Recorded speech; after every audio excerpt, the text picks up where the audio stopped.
Então, eu sempre quis ser médica. Ah, é? Quando eu era pequena. Eu sempre falava, mamãe, eu quero cuidar das pessoas. Isso sempre foi de mim. E aí, eu estudei em boas escolas. Meu pai era um cara muito bem sucedido. Meu pai ele foi empresário por 30 anos, né, no ramo têxtil. E assim, como posso te falar? Ele era muito bom em matemática. Era um avião em marketing e matemática. E ele sempre falava pra gente, cuidado, dinheiro não leva desaforo.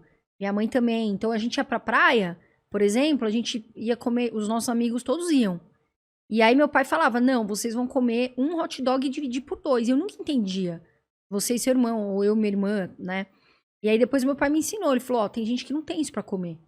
Então assim, vocês têm que aprender a dividir. Se vocês quiserem mais, aí vocês vão comer outro. Caso contrário, não. Essa frase, o dinheiro não leva desaforo, é nesse sentido de que, cuidado, você gastar demais Isso. com besteiras, um dia vai acabar e não... Vai acabar, né? E a minha mãe também. Quando eu era pequena, a minha mãe colocou a gente pra ver um filme da África, né? Eu, minha irmã e meu irmão. E ela falou, eu quero que vocês assistam.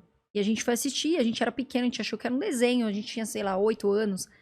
E aí, quando acabou, minha mãe falou assim, olha, esse filme é pra vocês nunca mais esquecerem o valor das coisas, sabe? O valor da família, o valor de cada coisinha que vocês comem, sabe? Vocês têm que entender que vocês são crianças, mas vocês têm que entender o valor do dinheiro, das pessoas, dos lugares. E a minha mãe sempre fala, se tiver arroz puro na casa de alguém, come arroz puro e não abre a boca.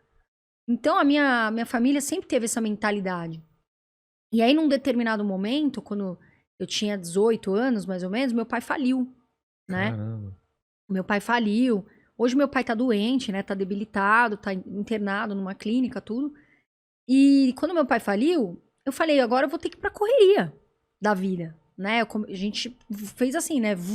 A gente saiu de um apartamento que era no Morumbi, que era ótimo. Depois a gente foi pro Alphaville, ainda era muito legal. E de repente a gente foi parar na casa da minha avó de favor. Caramba. Por que faliu? Foi a Porque o meu pai situação econômica? Ou... Meu pai também tem esse fator. E meu pai, ele se perdeu no meio do caminho. Ele, assim, perdeu dinheiro em jogo, né? Assim, tá. por isso que eu falo de mentalidade. Isso nunca me afetou. Pelo contrário, eu sou ao contrário do meu pai. Eu não tenho nenhum vício, nada.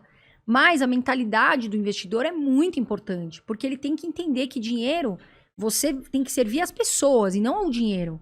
Entendeu? E aí que meu pai começou a se perder, né? Se perdeu no meio, tipo, de jogo, de bebida, né? Bebia muito e tal, se perdeu, faliu. E aí a gente falou, não, agora eu, meu irmão e minha irmã, a gente falou, a gente vai pra correria. A gente chegou a um ponto na nossa casa que, assim, só tinha sal na geladeira. Caramba. A gente tava lá, nossa casa, não que seja... Eu não tô aqui pra... Não, é mais assim, a diferença, né? Mas a diferença do que aconteceu. E isso, pra mim, teve um lado ruim, lógico.